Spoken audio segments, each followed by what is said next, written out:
political scene, one of the Democratic candidates is Senator Joseph Biden. Have you seen the problem he's been having? He went around and made a speech. And apparently, he quoted I think it was a British politician, took his speech and kind of paraphrased it as his own. And then the press got on him, and then he was charged also with taking part of Bobby. And Biden says, not to worry, he reassured his staff. He said, we have nothing to fear but fear itself.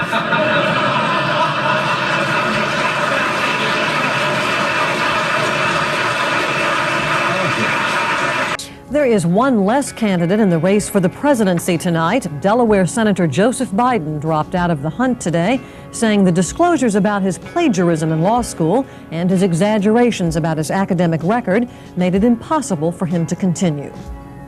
I do it with incredible reluctance, and it makes me angry. I'm angry with myself for having been put myself in the position of having to make this choice. The Delaware Democrat is the second candidate to be forced from the race by questions of character and integrity. Gary Hart dropped out earlier this year. You mentioned the transcript, so let me read the part that I'm referring to and that frankly sparked this impeachment inquiry. This is the president. There's a lot of talk about Biden's son, that Biden stopped the prosecution, and a lot of people want to find out about that. So whatever you can do with the attorney general would be great. Biden went around bragging that he stopped the prosecution. So if you can look into it, it sounds horrible to me. This is the president asking another foreign leader to look into a man who is the leading candidate to be his political rival. No. You don't have to say 2020 for it to be. No, I have to push back on all of that. First of all, look at what he asked him to do. He asked him to investigate what happened when Joe Biden, as Vice President of the United States, Dana, stopped a prosecution of a company where his son, who, as his son has admitted, only got those jobs because of his last name, only got those contracts because of his last name. He's talking about 2016, not 2020. And respectfully, Joe Biden is not his main political rival. Joe Biden was in Iowa yesterday and said he was in Ohio. And why does the president tweet about Joe Biden all the time? But he tweets about many things. But I want to say something else. I'm going to say, because you said something. You said something needs to be fact checked. Excuse me. Have you ever spoken to your son about his overseas business dealings? I've never spoken to my son about overseas business dealings. Look at this photograph. Every time it even makes me laugh. My eyes get so red. And what the hell is on Joey's head?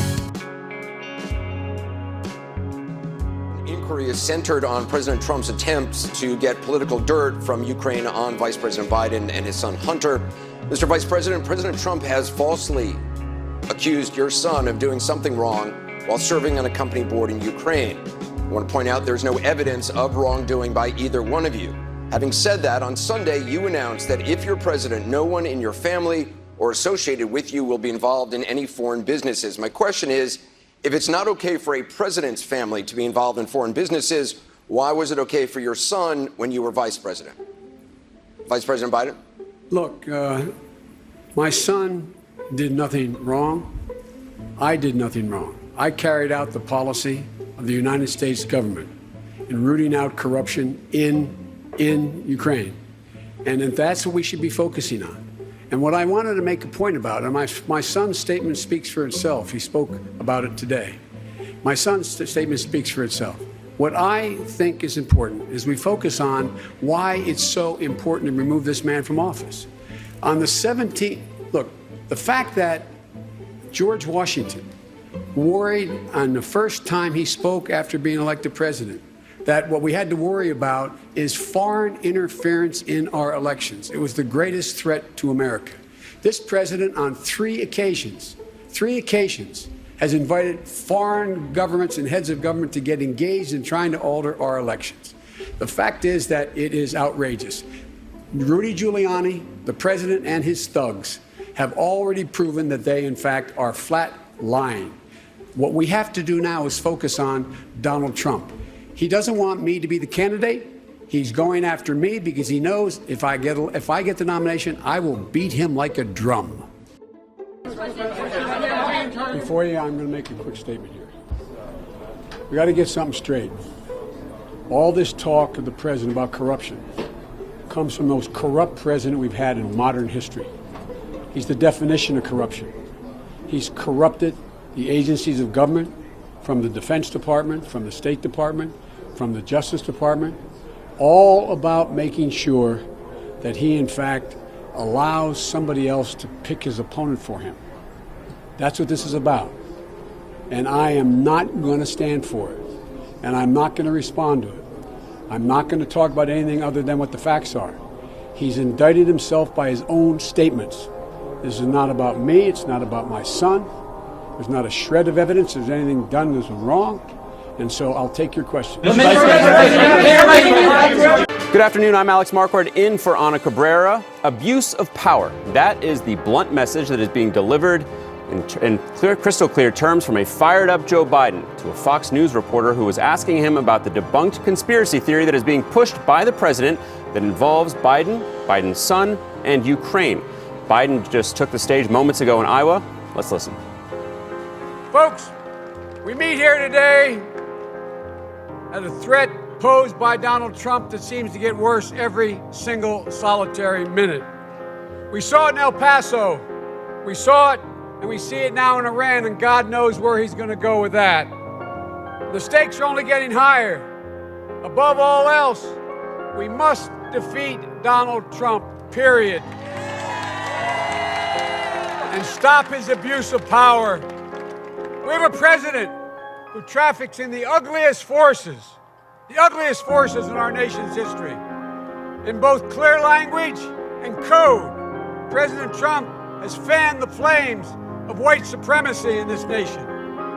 When Charlottesville occurred, and there were decent people standing there saying, we will not go along with this hate, and he was asked when a young woman was killed, he was asked to characterize what happened. He said, quote, there were fine people on both sides. No president, and more than a boo, it's serious, no president has ever said anything like that, save the possibility of before the Civil War. Ladies and gentlemen, in doing so, he has signed a moral equivalence between the neo-Nazis, the Ku Klux Klan, white supremacists, preaching hate and white supremacy, and those who are opposing it. At that time, I said we're in a battle for the soul of America, and we are in the battle for the soul of America. That's what's at stake. This just into CNN. Presidential candidate Joe Biden expressing genuine shock when a campaign reporter tells him President Trump is considering accepting an invitation from Vladimir Putin to attend Russia's May 9th Victory Day parade in Moscow, an event where Russia shows off its military might. What do you think of the idea of President Trump going to Moscow for the May Day parade? You serious? He's been invited. He's considering it. You're kidding me. Whoa. Sir, House Republicans want your son Hunter. Are you joking? No. Thanks. Another thing Biden is reacting to, the news that billionaire Michael Bloomberg may be jumping into the Democratic primary race. CNN's Arlette Saenz has more.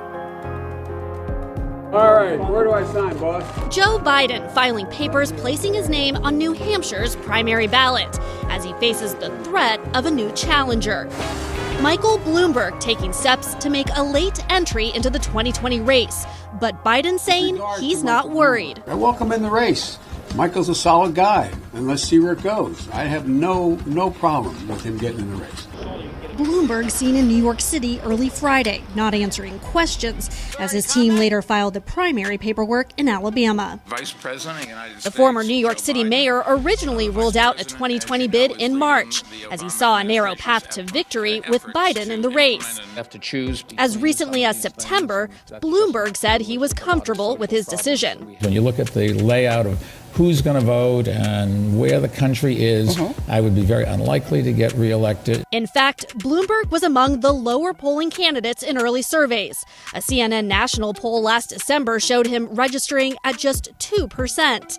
And recent polling has shown the overwhelming majority of potential Democratic voters are satisfied with their options in the current field. Smaller group. But now advisors to Bloomberg say he's concerned the current crop of Democratic candidates is not well positioned to beat President Trump. His potential rivals firing back. Bernie Sanders tweeting, the billionaire class is scared and they should be scared. It's not enough just to have somebody come in, anybody, and say they're going to buy this election. there I am. For years, the billionaire Bloomberg was a registered Republican, later becoming an independent before registering as a Democrat last year. He's poured millions into progressive causes like combating climate change and gun control. We've got to send a message to elected officials.